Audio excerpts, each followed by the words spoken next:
Hey folks, thanks for clicking on the video. It's the end of April and I figured it was time to do a bit of a garden update, give you an idea as to what's going on. For the most part, I've been concentrating on construction.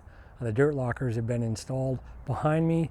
I still have another 5 or 6 rows to put in. We have 8 rows filled and I think I'm going to end up doing 14. It just depends on how close to the bottom of the hill we get. Additionally, I've constructed 2 more raised beds. We've got trellises on those and things are growing. So all in all, we've been moving a lot of dirt. But let me take you around and I'll show you some of the individual stuff that has started to grow and the progress we've made on the seeds. So on this side, this is what we call the orchard side because I do plan on putting in some apple trees over here. And we've got a leather leaf viburnum up at the top that we put in, and we moved all of the spring bulbs over to this side. Now they all bloomed out, and for the most part I think most of them have survived, and we're just kind of letting them finish off their spring cycle. Once the foliage dies back, we'll be able to dig them up and move them to a more permanent place around the garden. If you look closely, you can see that I have a lot of wildflowers coming in. The rain and the weather has moved the seed around quite a bit, and so we end up with a lot of seeds in the front of the dirt lockers. So we'll start doing some thinning here and we'll get that all sorted out and reduce the amount of plants that we have in there once we can kind of identify what is what. Now I've started to strip the turf off the hillside and we're planting clover on the hillside. That's the intent behind there. Of course, the mole has been digging up a little bit, so we'll have to deal with that. The rest of the dirt locker, I've planted out a couple mock orange there and another leather leaf viburnum on the end, and hopefully this will cover that open space. We've got some annuals planted in here. There's some salvia and celosia, as well as some dianthus. And I've dropped a bunch of seed, of course, with the weather though. I'm not really sure exactly where all that stuff is going to end up.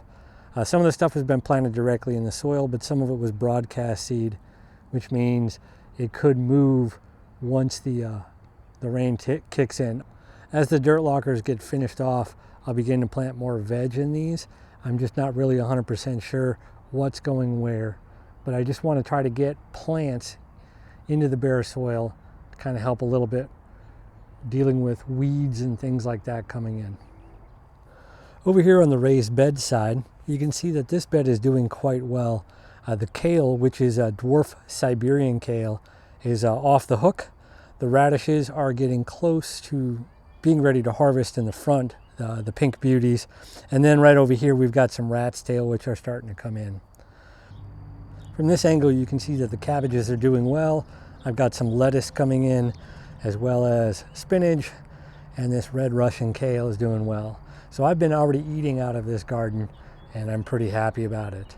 I will put the plastic up tonight because we are going to have an evening of cooler temperatures in the upper 30s. So I'll continue to hoop this for the next couple days, and then as the weather warms up, I'll start putting in the tomatoes and the peppers into that back bed.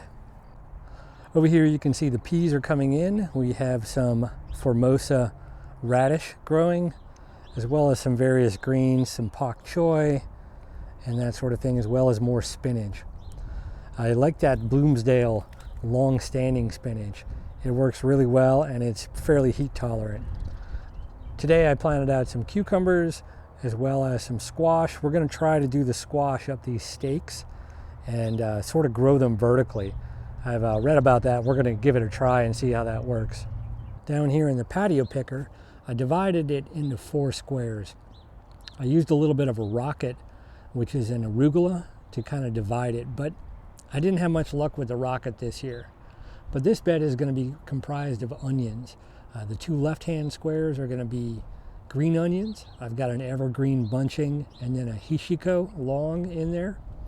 And then over on the right-hand side, we've got some shallot-style onions, as well as some chives, which you can see are already starting to come up. I really like these patio pickers, and if you have a small area, this is the perfect opportunity for patio or just, a small deck area. You can grow a ton of food in one of these. Okay, so here we're talking about the seedlings. My seedlings are not doing that great.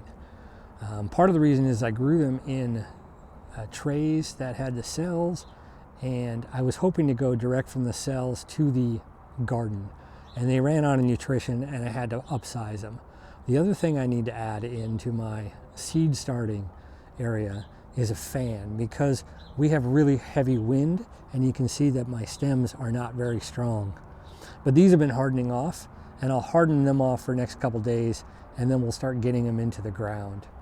I do have some peppers back there and a loofah, which will go in. The peppers I may wait a little while longer, we'll see. They're still pretty small, but the tomatillos are doing good. And even though they're a little leggy, we can bury them a little bit deeper, and that'll work out. Over here we have some more peas. This is a Tom Thumb variety.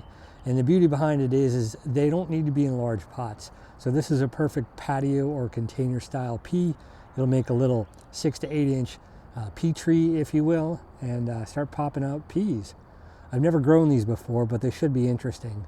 And I do have some tomatoes that are smaller varieties that you could grow in a pot like this flowering kale here, which I actually overwintered inside. And I'm hoping it'll bloom this year. So that's really about what I've got going on right now. I'm pretty happy with how things are going. I wish the dirt locker was going a lot faster, and the seed that I had broadcast out would take a little bit better. I think I'm going to need to start plants inside, or at least up on the deck, and then get them, 4 to 6 inches or whatever, and plant them out. And that way I can get a little bit better idea as to where stuff is. But I do have more wildflower seed that I'll begin to broadcast out as well, and hopefully I can finish up the rest of the rows in the next couple weeks, although that's all dependent upon soil. I've been getting soil delivered fairly regular. I'm on my 4th load, and I'm just about completed with that. So unfortunately, it's all about the soil right now, and a lot of heavy work.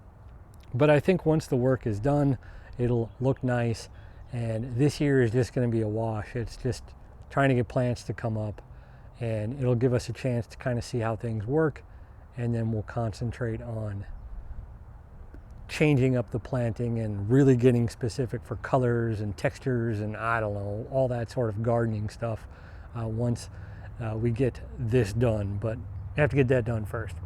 So anyway, I'd like to know how your garden's doing. Are you planting stuff down below? What is your seed starting method? Do you do trays to intermediate pots, or do you just start in a 3-inch fiber and go from there? So let me know what you think in the comments down below, and stay tuned. We'll be doing regular updates on this, and I appreciate you guys watching. Thanks.